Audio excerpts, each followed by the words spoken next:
আসসালামু আলাইকুম বন্ধুরা, ভাবলাম আপনাদের সাথে শেয়ার করি।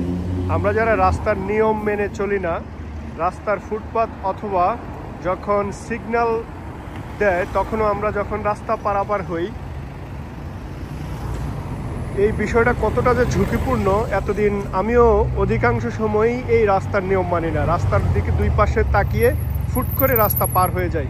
হঠাৎ করে চারপাশ থেকে আরেকটা গাড়ি চলে আসে, কিন্তু এইটা শুধু আমার জন্য বিপজ্জনক না, একজন ড্রাইভারের জন্য অনেকটা বিপজ্জনক।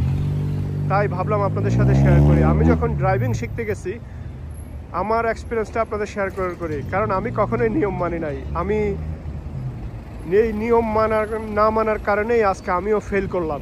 কারণ নিয়মটা অনেক ইম্পর্ট্যান্ট, একটা মানুষের জীবন অনেক গুরুত্বপূর্ণ। শুধুমাত্র আমার জীবন না, আমার জীবনের সাথে আরও অনেকগুলো মানুষের জীবন জড়িত। আপনারা বিশ্বাস করেন, আশা করি এই ভিডিওটা দেখার পর থেকে আপনারা রাস্তার নিয়ম মেনে আপনারা চলবেন।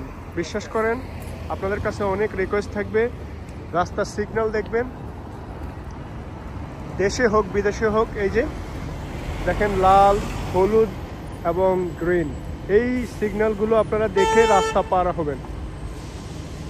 এটা আপনার জীবনের জন্য যেমন রিস্ক, ডেঞ্জারাস, ঠিক তেমনই একজন ড্রাইভারের জন্য কতটা অস্বস্তিকর এবং তার জন্য জীবনের জন্য রিস্ক। আবার যারা পথচারী রয়েছে, অন্য ড্রাইভাররা রয়েছে, একটা গাড়ি অ্যাক্সিডেন্ট হলে অনেকগুলো গাড়িও অ্যাক্সিডেন্ট হতে পারে।